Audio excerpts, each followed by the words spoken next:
Y'all ready? No, you're gonna sing. You're not just gonna video me sing. Shoot,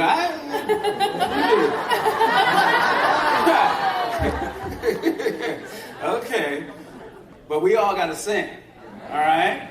Okay. Butterfly in the sky, I can go twice as high. Take a look, it's in a book, a reading rainbow. Y'all look beautiful, you know that? Give yourselves a hand. That, of course, was LeVar Burton of Star Trek and Reading Rainbow fame. He was being interviewed by Alicia Levi, the CEO of Reading is Fundamental, on stage at South by Southwest EDU last week in front of, 700 or 800 people. And it was a really fun conversation. And, of course, they broke out into song right in the middle of the talk, because everybody was jonesing to sing that catchy tune, of course, from Reading Rainbow. But I got to sit down with LeVar Burton and Alicia right after that interview, actually, in the press room, and we talked about their new partnership between Skyberry and Reading is Fundamental.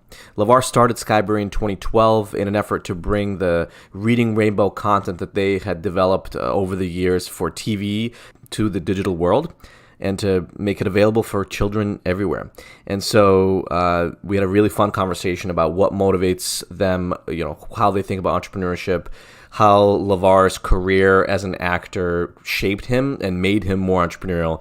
It was a super fun discussion. I hope you guys enjoy it. Here's LeVar Burton and Alicia Levy. Thank you. I'll see you. Or Yeah, I'm sure. If you guys need anything. Okay. Otherwise, enjoy the rest I think we're all of your set. day. Thank you. Keep you posted on coverage coming in. Okay. That's great. Thanks. Bye, buddy. We'll talk to you later. Okay, thanks so much, Liz. So where is The mentors? the brother? Oh, the brother. So... The not cute Good one. question. Yeah. Are we recording? Oh, we're recording, but that's Yeah. okay. He knows that I'm the cuter one.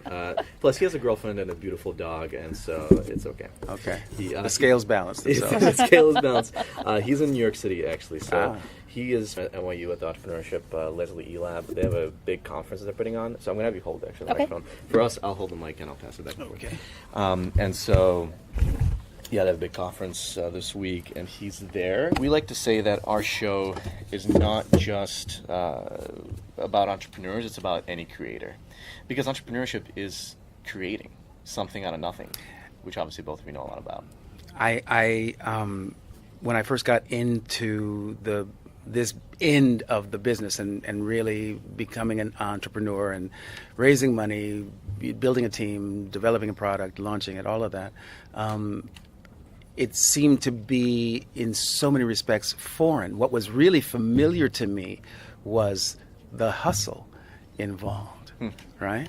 And as a working actor, I've always invested more time and effort and energy in the building of my career than anybody else. I mean, I think that has to be the case. You can have agents or managers, but I'm always out there, thinking, working, creating the next thing. My mom said about me that I had too many irons in the fire as a kid, but I think it's all of those irons in the fire. My philosophy has always been, if I've got 9 irons in and 3 pay off, right, then I've got something, right? So what I didn't know was that I had an entrepreneurial mindset already.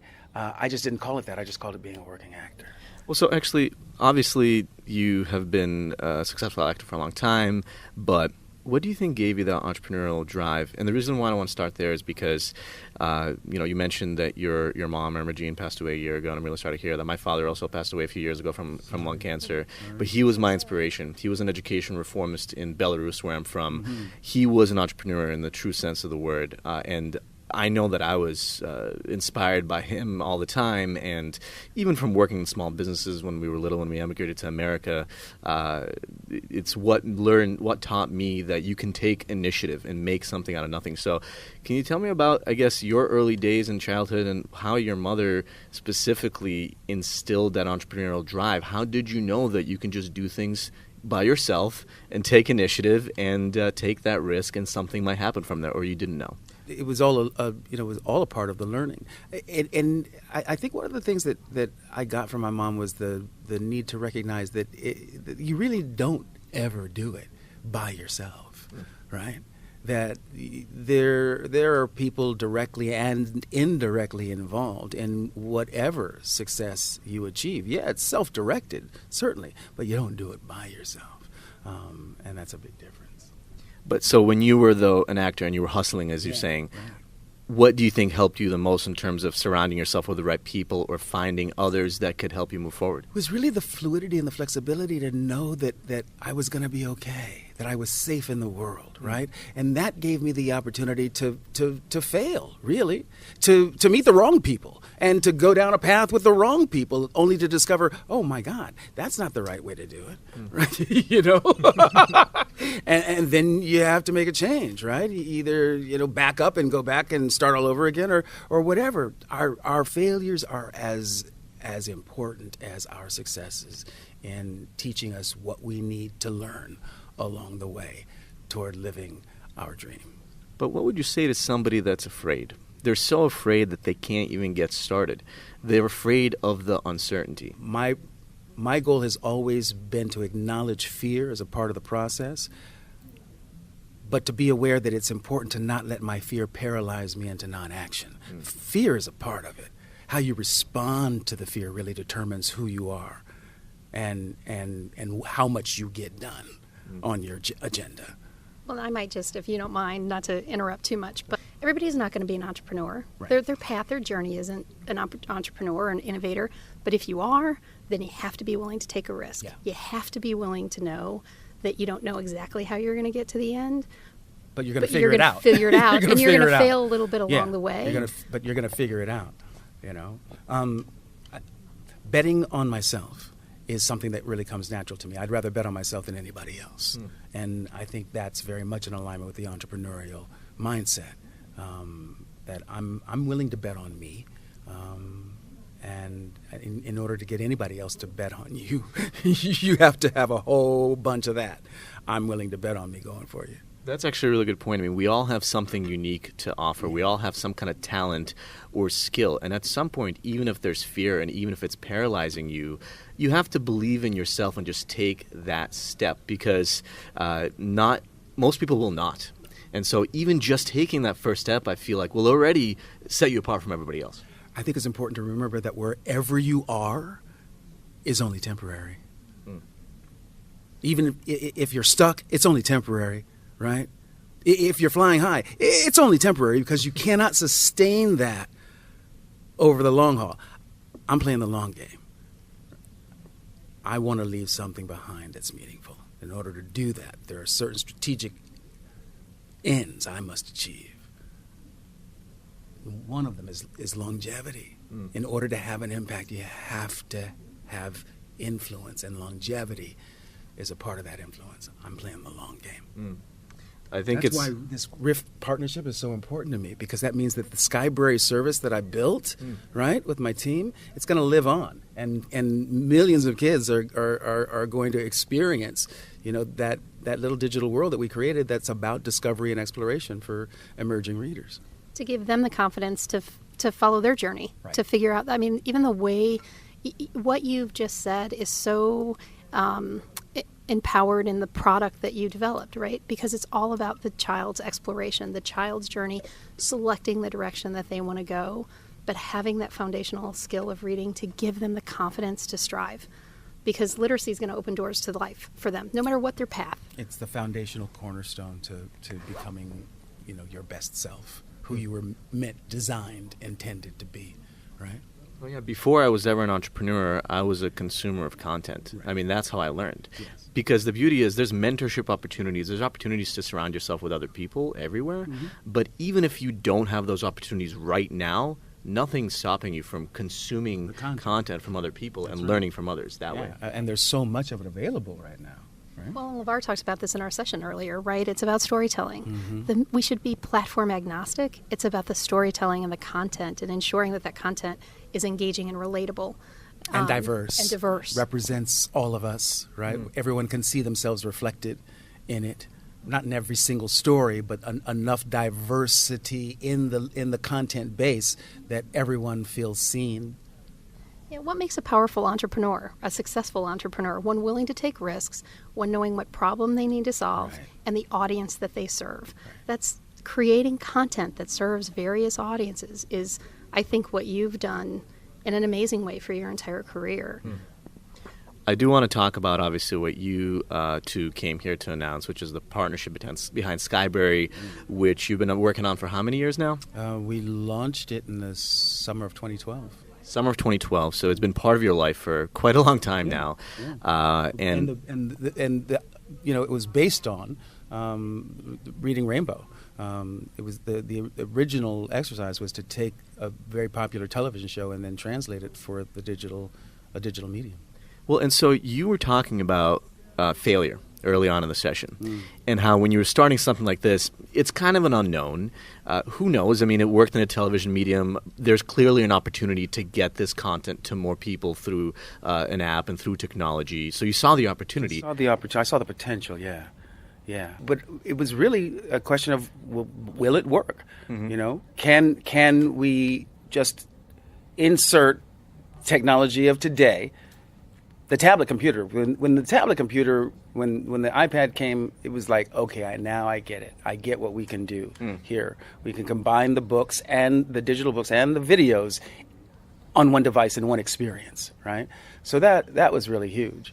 But you don't know until you engage. Once you get on the journey, you know, then all the problems that you'll need to solve, trust me, they will arise. But you also activated your network. Over millions of people came along with you on this journey. That was when we did the Kickstarter in 2014.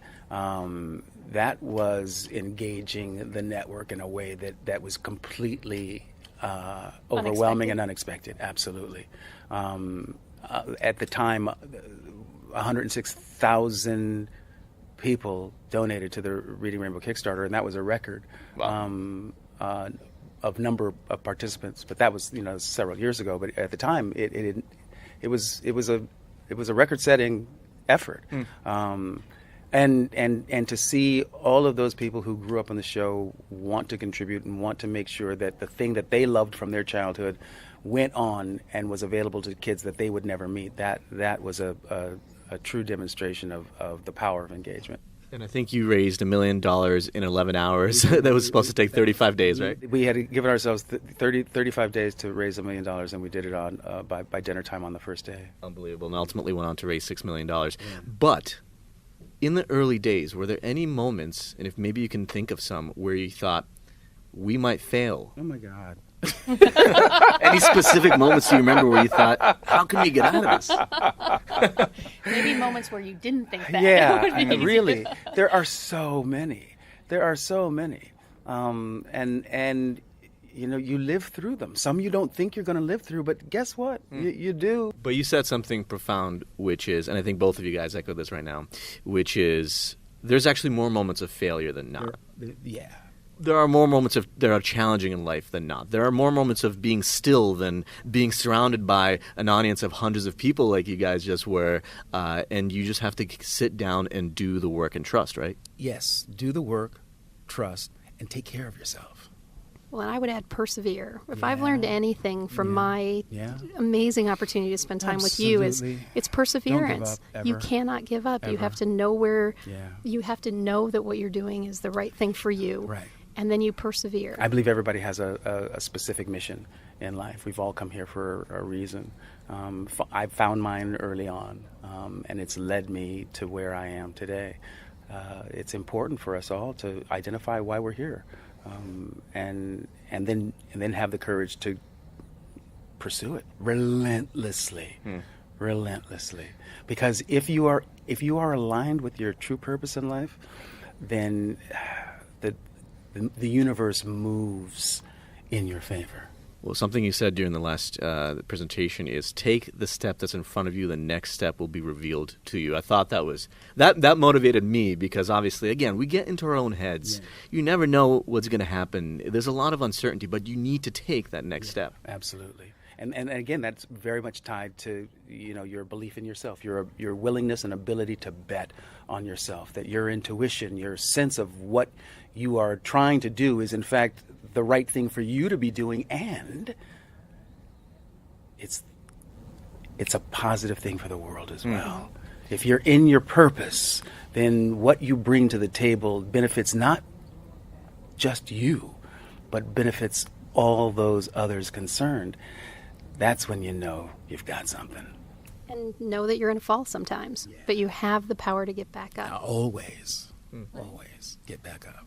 And that's where I'll circle it right back to literacy, because the foundational element, if you have that basic building block, you always have the opportunity to get back up. Yeah, because the literacy connects us to our imaginations, right? And if you can imagine it, then you can create it, you can perform it, you can do it. If you can dream it, you can do it, right? And it is literature and our relationship with literature that connects us to our birthright as dreamers, imaginers. We have to imagine before we create. So, LeVar, I mean, we have here as well Alicia Levi, President and CEO of Reading is Fundamental, obviously massive, impactful organization. Huge. I think the exact right place where Skyberry should be. I would agree. Did the right thing. That's why this is such a good thing. That's why this is such a great day for me, for the product, for Alicia and her team, and for kids.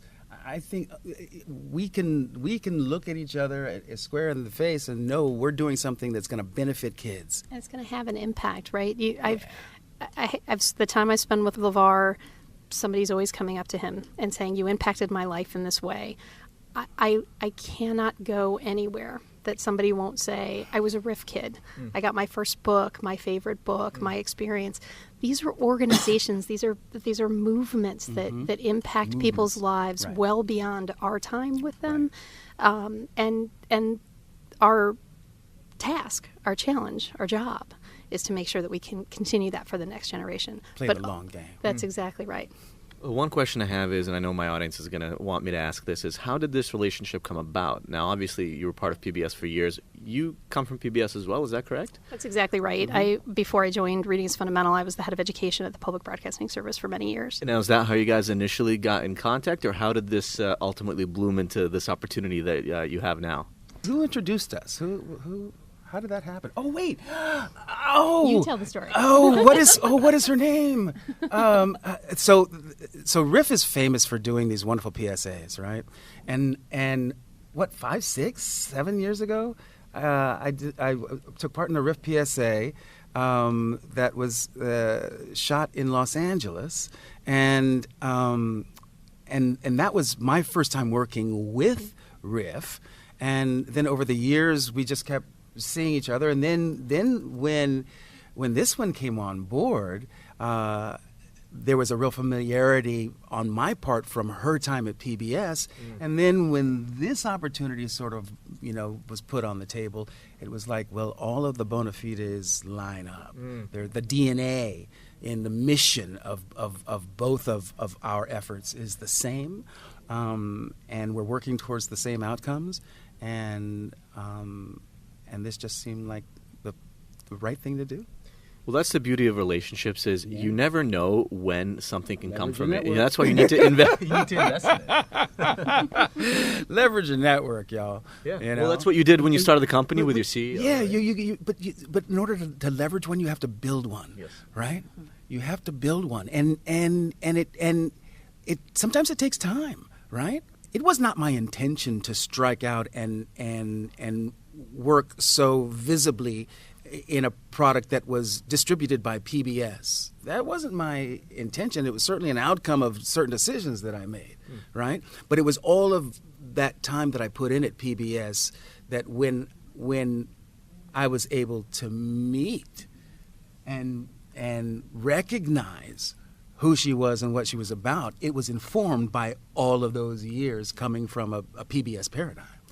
If that makes sense. No, that makes a lot of sense. And I know now, just really quickly, I want to give a shout out to LeVar Burton Reads, the podcast that you're recording season 4? I'm recording season 4 now, yeah. And I also read that you're on the road with it now, right? You're doing live shows? I did. I'm live touring. I've done 13 so far, and we're looking at how to incorporate more touring going forward. It's something I really love. Wow. Reading aloud in general, but doing the podcast and then doing a live version of it is a lot of fun. I think that's incredible that you're bringing that to the people. I want to ask how you get through that. I saw your wife was in the audience, so I'm assuming she travels with you and supports you too? Sometimes she does, sometimes she doesn't when she's able to. It's great when we can travel together. We were empty nesters until our 24-year-old moved back home. Been there. I've been there. But we are at that stage in our lives, and we just like hanging out together. Hey, family is incredibly important. I thank you so much for being on the show and talking to our audience, because this is even some of the things that we discussed. This is what motivates people. This is what makes people move forward. You're creating a lot of change. You already have been throughout both of your careers, obviously. But the fact that you're impacting children, the fact that you're providing this resource for them of literacy, this beautiful resource, is not to be understated. I think this, when you're talking about longevity, what better way to do it than to just help, ultimately? One of the things that I've sort of discerned along this journey is that where brands are concerned in this modern era, 1 + 1 can equal 5. And in the case of LeVar Burton Kids and Skyberry aligning itself with Reading is Fundamental, I think we have one of those situations where our combined ability to be effective is greater than our individual ability to have impact. Yeah, I couldn't agree more. Thank you so much, LeVar Burton, of course, of Reading Rainbow and so much other incredible things. Alicia Levi, President and CEO of Reading is Fundamental. It was amazing to have you both on the show. I appreciate your time. Thanks for having us. Thank you. Awesome. Thank you so much. That was great. Done. Yeah. Very smooth. Very smooth. You're right. We do need to take this show.